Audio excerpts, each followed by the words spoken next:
Dear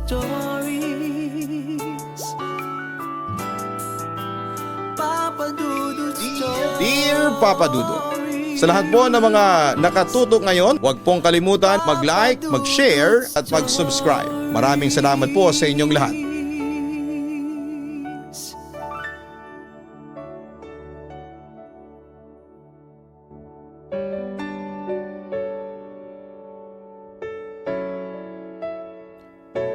Dear Papa Dudut, lumaki ako sa isang simpleng baryo sa Laguna.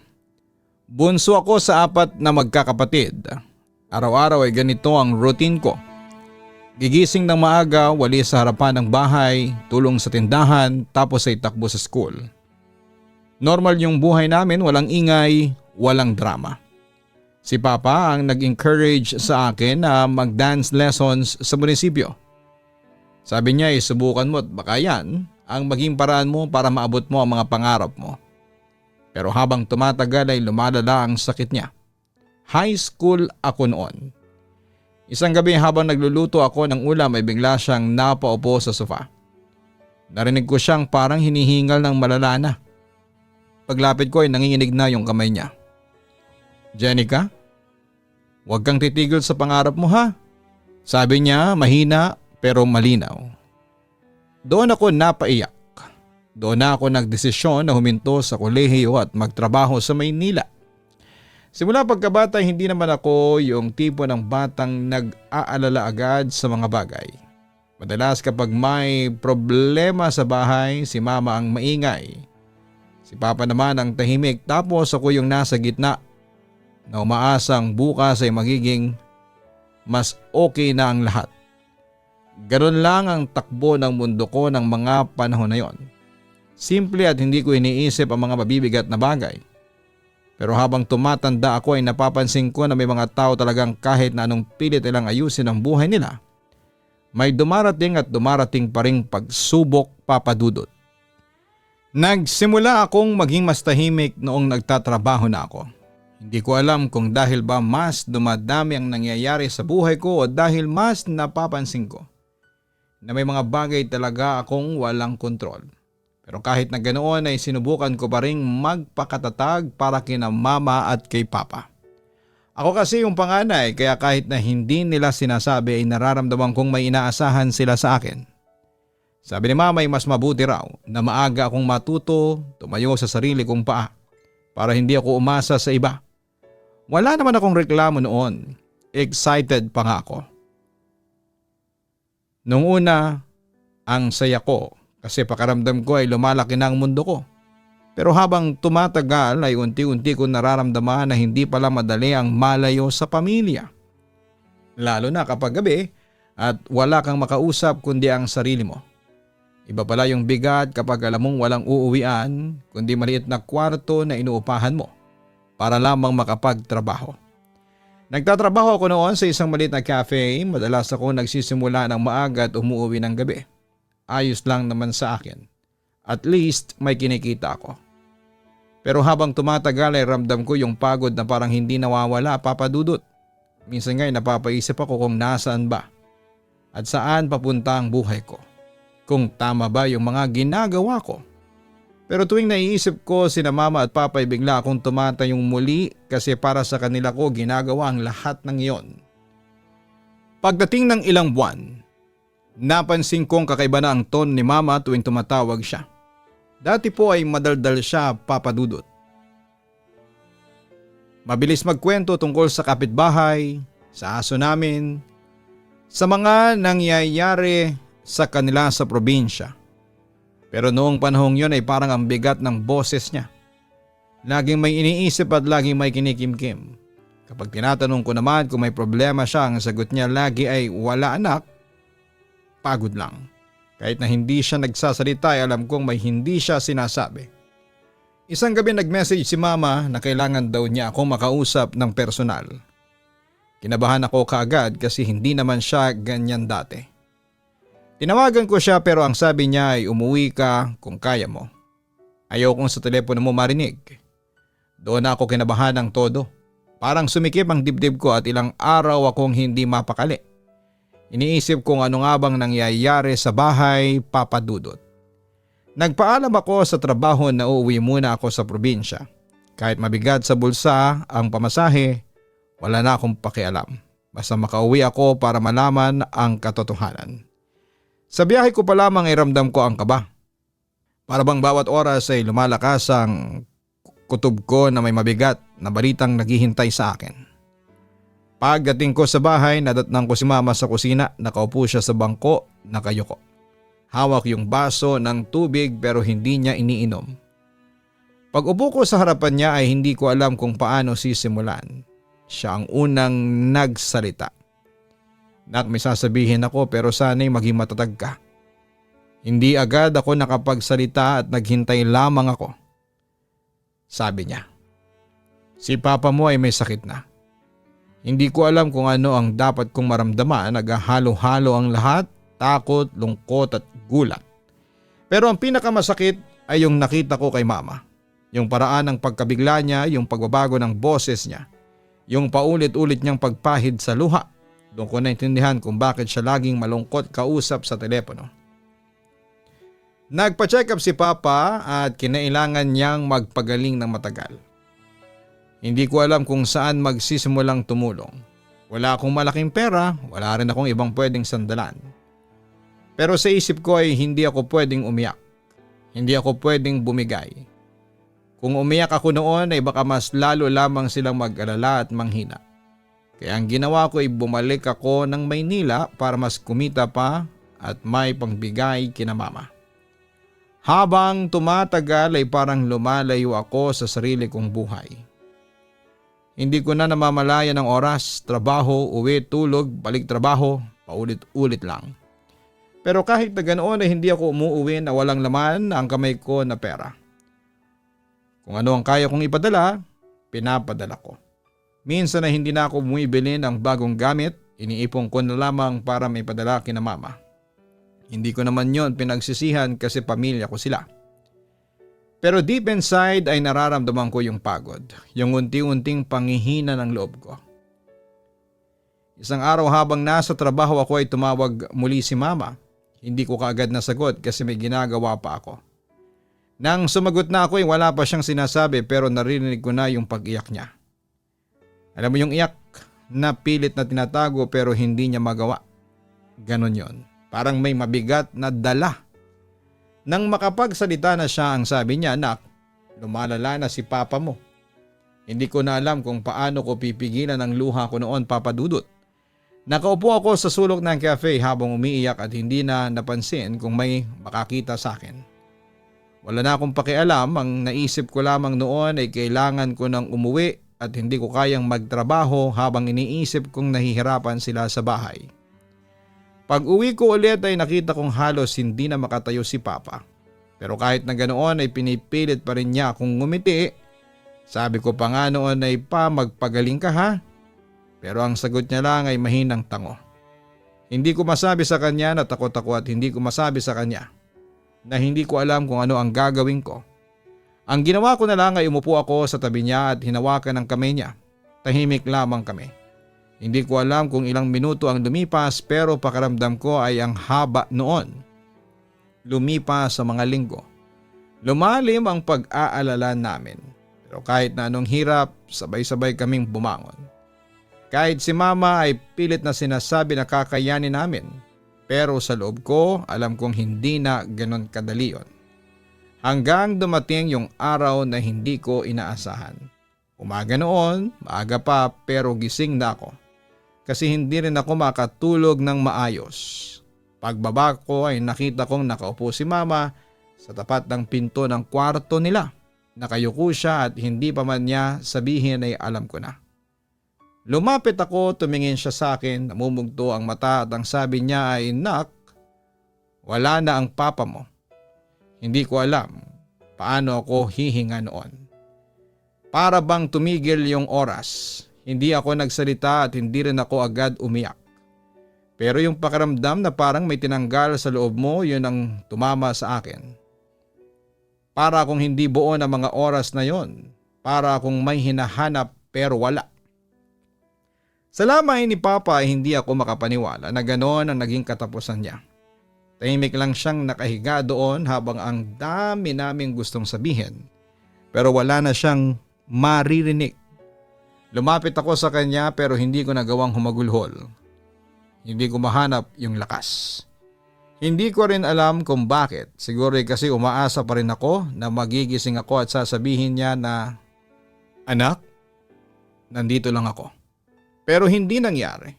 Simula noon ay nagbago ang takbo ng buhay ko, nagbago po ang lahat. Hindi ko na alam kung saan ako kukuha ng lakas. Hindi ko alam kung paanong magsisimula. Ang alam ko lang ay kailangan kong kumapit para kay Mama. Kailangan kong magpakatatag kasi ako na yung inaasahan niya noon. Pagkatapos ng libing ni Papa, parang hindi ko alam kung paano ko haharapin ang bawat araw. Yung mga dating normal sa akin ay bigla na lamang naging mabigat. Kahit pagbangon sa umaga, parang kailangan ko pang pilitin ang sarili ko. Hindi ko masasabi kay Mama kung gaano ako nahihirapan kasi ayaw kong dagdagan pa yung iniisip niya. Mas mabuti nang ako na yung mag-adjust kesa makita kong mas lalo siyang nalulungkot. Sa unang mga linggo ay halos hindi kami nag-uusap ni Mama ng mahaba. Hindi dahil may tampuhan pero dahil pareho kaming hindi pa handang pag-usapan yung nangyari. Kapag nasa sala siya, madalas ay nakatingin lamang siya sa kawalan, Papa Dudut. Tapos ako naman ay nasa kwarto at nag-iisip kung ano nga ba ang dapat kong gawin para hindi kami tuluyang malubog sa lungkot. Hindi ko po alam kung sapat ba ang ginagawa ko. Pakiramdam ko ay kulang pa rin. Dumating yung araw na kinailangan ko nang bumalik sa Maynila dahil nauubos na ang ipon ko. Kahit na hindi pa ako buo, wala akong choice, bago ko umalis ay kinausap ko si Mama. Sabi ko, "Ma, uuwi ako sa weekend pag may pamasahe ako. Tatawag ako araw-araw, hindi kita pababayaan." Tumango lamang siya pero alam kong gusto niyang pigilan ako. Kailangan ko lang maging matatag kasi wala namang ibang aasahan kundi ako lamang, Papa Dudut. Pagbalik ko sa Maynila, ibang-iba na ang pakiramdam ko, yung dati kong routine na kaya kong gawin kahit pagod ako ay biglang naging mabigat. Sa pagpasok ko ng cafe, kitang-kita ko yung awa sa mukha ng mga kasama ko. Hindi ako humingi ng simpatya pero nararamdaman ko na ingat silang kausapin ako. May isa nga na nagsabi na, "Jen, kung kailangan mo ng break ay sabihin mo lang ha." Ngumiti ako pero deep inside ay gusto ko nang umiyak. Ayoko kasing itigil ang trabaho kasi mas lalo kaming mahihirapan ni Mama, Papa Dudut. Sa mga unang araw na nagbalik ako sa trabaho, palagi akong tila naka-autopilot. Gumagalaw ako, kumukuha ng order, nagsasalita sa customers, pero yung isip ko ay nasa probinsya pa rin. Kung kumakain na ba si Mama, kung nakakayanan ba niyang mag-isa, kung tulog ba siya ng maayos. Tuwing break time ko ay tumatawag ako sa kanya kahit minsan ay paulit-ulit ang sagot niya na ayos lang ako. Ramdam kong hindi pa siya nakaka-recover, Papa Dudut. Isang gabi napauwi ako ng mas late kesa sa normal kasi nag-close ako ng cafe. Habang naglalakad ako pauwi ay doon ko lang naramdaman yung bigat at pagod at lungkot. Hindi ko alam kung bakit bigla akong napahinto sa tapat ng isang tindahan. Tinitigan ko lang yung salamin at inisip ko kung sino ba yung nakikita ko roon. Ako pa ba yon? O yung version ko na pilit na nagpapakatatag pero sa loob-loob ay gusto nang sumuko? Hindi ko rin alam. Ang sigurado ko lang ay hindi ko na kaya yung ganitong pakiramdam na parang pagod na pagod ka pero hindi mo pwedeng ihinto. Hanggang sa nagkaroon ako ng opportunity na makapagtrabaho sa ibang bansa, Papa Dudut. Mabilis na naasikaso ang lahat at nakakaalis ako ng bansa. Sa waiting area ay nakilala ko yung 3 first timers din. Masayahin, kabado pero excited. Nagkwentuhan kami at nagtawanan, nagpalitan ng snacks. Pero may isang girl, si Aya, tahimik at hindi sumali sa usapan. Nagpakilala lang siya. First time ko din. Pero may sinabi sa akin, ang ate ko, ingat daw sa ilang lugar sa Japan. Napatingin kami. Ano daw yung lugar na yon? Tanong ko. Umiling lamang siya. Hindi ko daw dapat balikan pag napuntahan ko na. Basta iwas lang daw. Parang may gusto pa siyang sabihin pero hindi niya tinuloy. Paglapag namin, unang beses kong nakita ang sobrang linis ng paligid. Pero hindi lang linis ang mapapansin, Papa Dudut. May kakaiba. Tahimik na tahimik. Kahit may ilang tao sa airport ay parang wala kang marinig kundi ang yapak nila. Paglabas namin may isang matandang lalaki sa bench. Hindi gumagalaw. Nakayuko lang. Nung dumaan kami ay bigla itong huminga ng malalim pero hindi yung normal. Parang galit, parang nagpipigil ng emosyon. Hindi siya tumingin pero sapat na yung tunog ng paghinga niya para mapatigil ako ng sandali. Sumakay na rin kami ng van. Habang tumatakbo yung sasakyan ay napansin namin na halos lahat ng bahay ay sarado. Walang tao sa labas kahit tanghali at sobrang tahimik, halos marinig mo na ang pintig ng pulso mo. Sa pagdating ng parking area ng apartment building, tinanong ko ang senior entertainer. Ate, bakit ang tahimik dito? Sabi niya, normal yan. Pero wag na wag kayong aakyat sa hagdanan sa may dulo ha. Wag na wag, okay? Sabay turo niya sa hagdan sa pinakadulo. Walang ilaw, walang signage. Walang kahit na anong indikasyon na ginagamit siya. Napatigil kami pero tumango na lang. Pagpasok namin, isang maliit na dining table, kusina tapos hallway papunta sa kwarto namin. Sa kwarto, isang malaking silid lang na may triple deck beds. 13 kami sa loob. Habang nag-aayos ako ng gamit ko, bigla kong naramdaman na parang bumigat ang paligid ko. Hindi hangin pero yung pakiramdam na parang may nakatingin. Pero dahil first day ay wala akong sinabi. Ayokong magmukhang takot agad. Nagtawanan yung ibang girls. Yung iba ay nag-a-unpack. Ako ay tahimik lang. Nagsusukbit ng damit sa maliit na organizers. Pero napansin kong habang inaayos ko ang mga gamit ko ay may isa sa mga kasama namin na nagmamadaling magsarado ng kurtina ng window sa dulong bahagi ng kwarto. Sarado dapat lagi yan ha? Sabi niya. Hindi ko kilala pero mukha siyang sanay na. Huwag niyong bubuksan kahit umaga. Nagtaka ako pero hindi ako nagtanong. Pagkapasok namin sa apartment, inakala kong nung una na baka inadjust ko lang yung sarili ko sa bagong lugar. Marami kaming magkakasama sa isang kwarto kaya normal na may maririnig kang ingay o paggalaw kahit na alanganing oras. Pero habang tumatagal ay may mga nangyayari na hindi mo agad makukuhanan ng paliwanag pero hindi rin gaanong katindi na sisigaw ka o magtatatakbo. Sapat lang para mapaisip ka kung normal nga ba talaga ang mga nararanasan mo. Sa unang gabi namin halos hindi ako nakatulog. Kasi ang dami pang gumagalaw sa kwarto, may naghahanap ng gamit, may nag-aayos ng sapatos, may inaantok na hindi makatulog dahil sa kaba. Hindi ako nagreklamo. Bago pa ako umalis ng Laguna ay sanay naman ako na may maingay sa lugar dahil sa tindahan namin. Ang hindi ko lang ini-expect, yung parang hindi na uubos nakabog sa dibdib ko habang nakahiga. Mga bandang 12:00 unti-unti nang tumahimik ang lahat. Siguro nga ay mga 12 kaming sabay-sabay na naghintay ng antok. Akala ko noon ay finally ay makakapagpahinga na ako pero bago ako tuluyang pumikit, napansin kong may 2 kama sa bungad ng pinto na biglang bumigat ang tunog ng spring. Hindi naman malakas pero sapat para mapalingon ako ng 2 beses. Akala ko ay may umakyat lang na kasama namin. Pero wala akong nakitang kumilos. Wala rin nagbukas ng pintuan. Wala namang kumikilos sa paligid, hindi ko alam kung bakit. Pero kahit may parte sa isipan ko na gusto nang matulog ay parang may humahawak sa ulo ko na pilit akong pinapaintindi na may kakaiba talaga sa paligid namin. Hindi ko yon pinansin kasi baka pagod lang ako. Sinarado ko ang mata ko at pilit na kinalma ang sarili.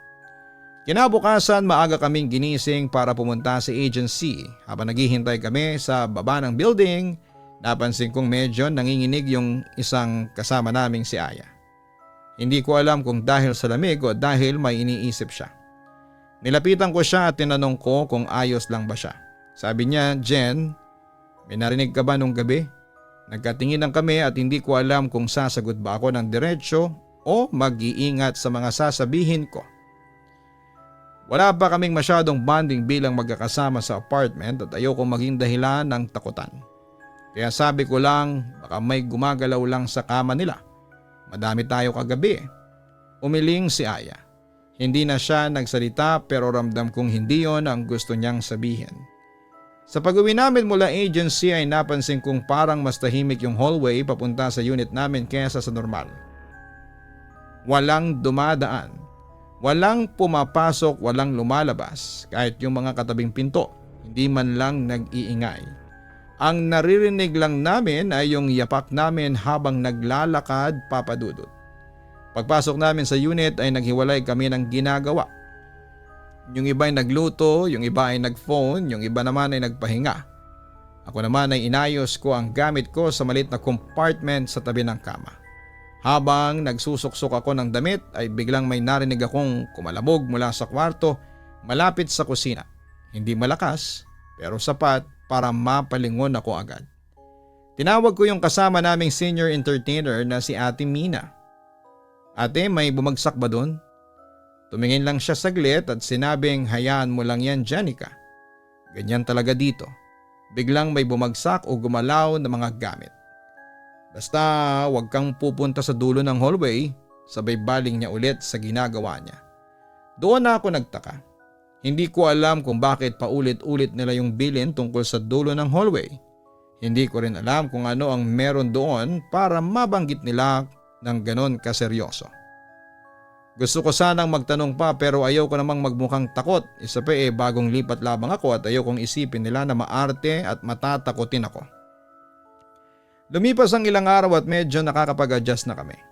Natuto na kaming makisiksik sa banyo, matulog kahit maingay at magpalitan ng schedule sa paglalaba. Pero kahit na ganito ay hindi mawala sa isipan ko yung nangyayari sa kwarto tuwing madaling araw. Halos gabi-gabi ay may naririnig kang paggalaw ng kama kahit na hindi naman umaakyat yung mismong natutulog doon. May mga pagkakataon ding maririnig mo na parang may mabigat na bumabagsak. Pero pagtingin mo naman ay walang bagay sa sahig. Wala rin nag-aayos ng gamit para magingay. Yung iba sabi nila ay sanay na raw sila.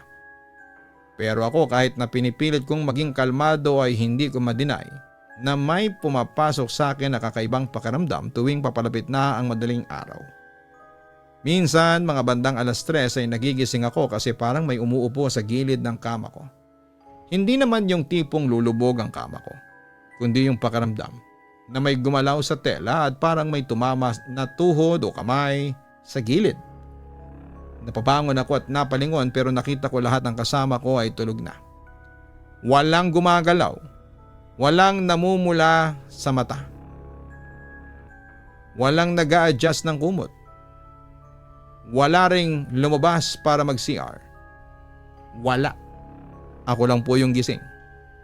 Umupo ako sandali at pinakinggan kung uulit pa yung tunog. Mga ilang segundo pa ay biglang gumalang ng kaunti ang kumot sa paanan ko. Hindi ko alam kung guni-guni ko ba o may gumagalaw talaga. Pero nakatitig ako doon ng matagal at pinapanood ko kung mauulit pa ba at hindi na naman naulit. Pero hindi rin ako nakatulog hanggang sumikat na nga ang araw. Kinabukasan habang kumakain kami ay napansin ko yung mga eye bags ko sa salamin sa kusina. Halos hindi ko na makilala ang sarili ko. Napansin yun ni Ate Mina at tinanong niya ako. Jen, hindi ka ba natutulog ng maayos? Ngumiti lang ako. Ayoko kasi magsimula ng kwento at baka pagtawanan lamang. Pero tila alam niya ang katotohanan. Dito kasi Jen, sabi niya habang naguhugas ng plato. Minsan may marinig ka o mararamdaman. Basta kung may marinig ka, huwag ka nalang titingin agad. Baka mas matakot ka pa. Hindi ko alam kung ano ang ibig niyang sabihin pero hindi ko na tinanong pa. Pakiramdam ko kasi kung palalalimin ko pa ang usapan, lalo lang lalala ang kaba ko. Sa mga sumunod na linggo ay mas lumala yung mga naririnig ko papadudot. Hindi na lang basta paggalaw ng kama, may mga gabi na naririnig kong may naglalakad sa hallway kahit sarado ang pintuan namin. Hindi mabilis, hindi rin mabagal. Sakto lang, parang alam mong hindi ito guni-guni. Kapag tumatapat sa mismong pintuan namin ay bigla itong hihinto, walang katok, walang salita. Walang tunog, pero alam mong may huminto. May isang gabi na halos hindi ko nakaya ang kaba. Inaantok na ako noon pero hindi ko ma-relax ang katawan ko. Habang nakahiga ako ay nakasiksik ang kumot sa baba ko at biglang may maririnig akong parang mga nag-a-adjust sa kama sa may ulunan ko. Hindi yung kama ko kundi yung nasa itaas ko. Nasa gitnang deck ako noon kaya may tao sa taas, may tao din sa ibaba. Pero noong umaga nalaman ko na wala palang natulog sa itaas ko buong gabi dahil nilagnat yung kasama namin at doon siya pinatulog sa baba sa tabi ni Aya. Nung una ko itong nalaman ay hindi ako makapagsalita, Papa Dudut. Hindi ko alam kung dapat ba akong matakot o dapat ko bang sabihing baka mali lang yung narinig ko. Pero alam ko na hindi ako nag-hallucinate dahil malinaw ko yung naramdaman. Lumipas nga ang ilang araw at mas lalo akong nagiging sensitive sa mga nangyayari sa paligid. Hindi ko alam kung dahil ba mas tumatagal kaming nakatira doon o dahil mas nagiging aware na ako. Pero isang gabi halos mabaliw ako sa takot dahil sa nangyari, Papa Dudut. Araw yun ang rest day ko at hindi ko sinasabi sa mga kasama ko. Pero pag rest day ko, mas gusto kong nasa apartment lang kesa ang gumala. Siguro'y dahil gusto ko ng tahimik. Habang nag-aayos ako ng mga damit ko ay narinig kong nag-uusap yung ibang kasama ko sa sala. Wala akong pakinoon kasi busy ako pero nang paalis na sila, may narinig akong sabi ni Ate Mina. Huwag mong iiwan si Jen ditong mag-isa. Napalingon ako. Tumingin si Ate Mina sa akin at ngumiti. Jen, bababa lang kami sandali ha, mga 15 minutes. Matutulog naman si Aya dito sa kwarto. Huwag ka nang lumabas ha. Hindi ako nagtanong. Umupo lang ako sa kama ko at nagbukas ng phone. Si Aya naman ay nakahiga sa tabi ko at nakatalikod. Akala ko ay tulog kaya tahimik lang ako. Mga 5 minuto ang lumipas ay biglang may kumalabog sa kabilang kwarto. Hindi naman malakas pero sapat para mapahinto ako sa ginagawa ko. Napatingin ako kay Aya. Hindi siya gumagalaw. Nakahiga pa rin siya at tila hindi man lang nagising sa ingay. Maya-maya ay may narinig akong dahan-dahang paglakad sa may kusina. Hindi naman mabilis. Hindi rin yung parang nagmamadali pero sapat para dahan-dahan akong suminghap ng hangin at mahawakan ang kumot ko ng mahigpit. Hindi ako gumalaw. Hindi ko rin tinignan. Pero yung mga yabag papalapit ng papalapit sa may pintuan ng kwarto namin, tumigil. Huminga ako ng malalim at hindi ko alam kung ano ang dapat kong gawin. Hindi ko rin alam kung dapat ba akong sumilip pero bago pa ako makapag-decide, biglang umusog yung pinto ng kwarto kong ng konti-konti. Hindi bumukas ng buo, saktong umusog lang. Pero sapat na para makita kong wala namang tao sa labas. Napalunok ako. Hinigpitan ko ang hawak ko sa kumot, ayaw kong gumalaw, ayaw kong magsalita. Nakatitig lamang ako sa may pintuan. Hindi ko na alam kung ilang minuto akong nananatili sa ganong posisyon. Pero nang bumalik na yung mga kasama ko at bumukas yung pinto ng buo, ay muntik na akong mapasigaw. Dahil akala ko ay babalik ulit yung mahihinang tunog kanina. Pagpasok nila sabi ni Ate Mina, Jen, okay ka lang? Namumutla ka. Hindi ko sinabi ang totoo. Hindi ko alam kung bakit pero pakiramdam ko kapag sinabi ko, mas lalo lang akong kakabahan. Kaya sabi ko lang ay oo ate, nag-scroll lang kasi ako dito sa phone ko. Pero deep inside, alam kong nagsisimula na ang bagay na kinakatakot ko. Hindi na ordinaryo ang apartment na tinitirhan namin. At habang tumatagal ay parang lumalapit sa akin yung mga hindi ko maintindihan. Pagkatapos ng practice at show, pag-uwi namin sa apartment ay napansin namin na may mga gamit na nakatiwangwang sa dining. Yung mga hindi naman ganon kakalat-kalat kanina bago kami umalis. Yung iba sa amin ay nagtawanan lang at sinabing baka nagmamadali kami. Pero Papa Dudut, may nagbukas ng pinto ng room namin. Doon ako nakaramdam ng hindi komportableng kaba. Nakita ko yung malit na kurtina sa window, nakatupi paabante at hindi naman siya ganon kanina. Wala ring bukas na bintana, wala ring tao sa room buong araw. Hindi ko kaagad sinabi. Nilihim ko dahil ayaw ko na silang ma-stress. Pero bago kami matulog ay nagpaalala ulit yung senior entertainer. Kung may marinig kayo sa hallway, huwag niyong papansinin ha. Hindi yan para sa inyo. Hindi ko na tinanong kung kanino para.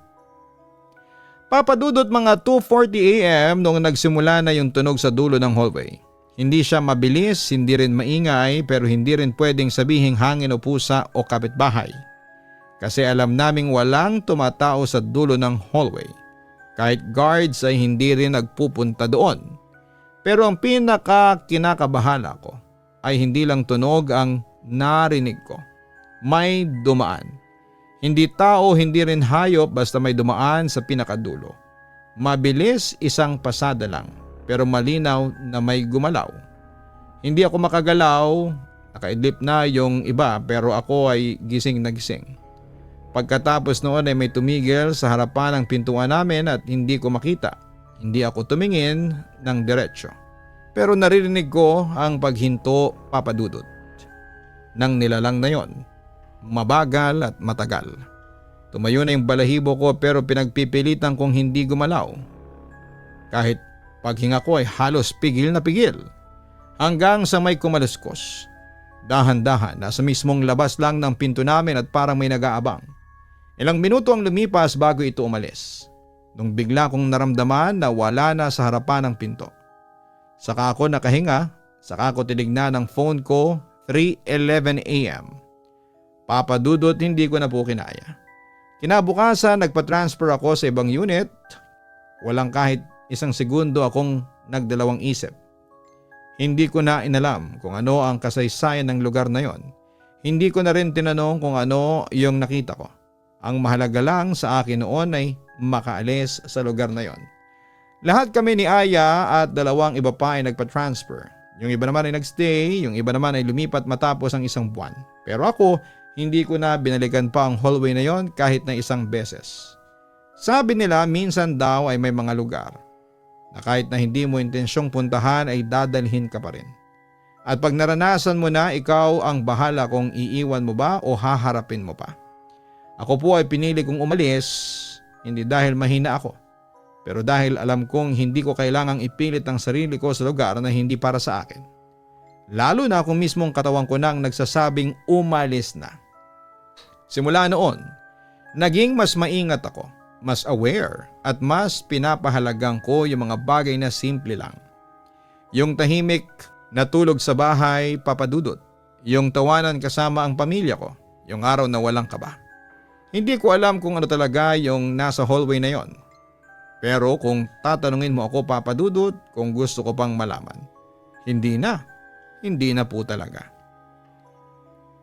Yun po ang parte ng buhay ko na hindi ko makakalimutan sa pagtatrabaho ko at pag-i-stay sa isang lugar na dayo po ako. Salamat po papadudot sa pagbasa ng sulat ko at sana po kahit papaano ay may napulot po kayo sa kwento. Lubos na gumagalang, Jenica. Habang binabasa ko ang liham mo ay ramdam ko bawat kaba na pinagdaanan mo. Hindi biro ang pumunta sa ibang bansa ng mag-isa. Tapos mauwi ka pa sa lugar na may mga pangyayaring hindi mo maintindihan. Lalo na't first time mo walang pamilya at kailangan mong maging matapang kahit takot ka na. Pero alam mo habang inaayos ko ang mga salita para sa iyo ngayon, may isang bagay akong napansin. Hindi mo naman tinakasan ang pangarap mo. Tinakasan mo lang ang lugar na hindi tama para sa iyo. Ang pag-alis mo sa apartment na yon, hindi po siya kahinaan. Hindi siya pag-atras. Desisyon yon na pinili mo dahil nararamdaman mo na baka mapahama ka kung mananatili ka pa. And Jenica, hindi lahat ng lakas nakikita sa tapang ha. Minsan nakikita rin yan sa pag-amin na hanggang dito lang ang kaya ko. At ginawa mo yon.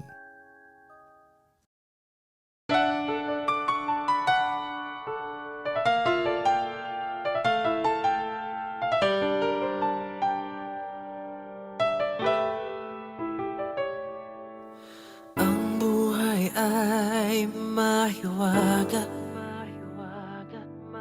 laging may lungkot at saya. Sa Papa Dudut Stories, laging may karamay ka.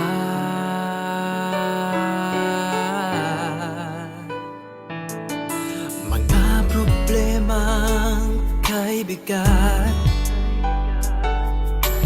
dito ay pakikinggan ka.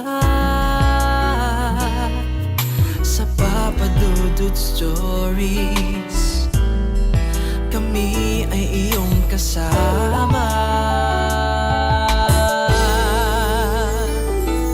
Dito sa Papa Dudut Stories, ikaw ay hindi nag-iisa.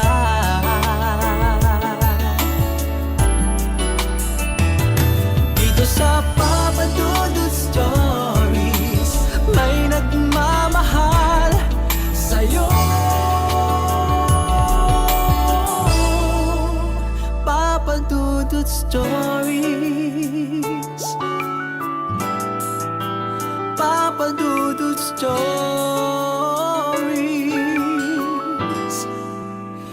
Papa Dudut Stories.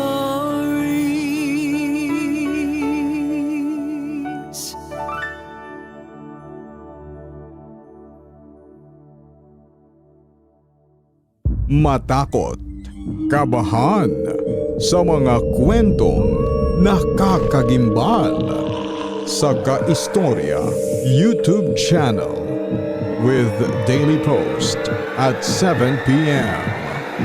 Makipagkulitan! So ayun po guys, nagkakagulo na po tayo ngayon dito. Nakikita po natin si Hi everyone! So ayun na po, may mga bisita po kami. Andito po ngayon. Makipagtawanan!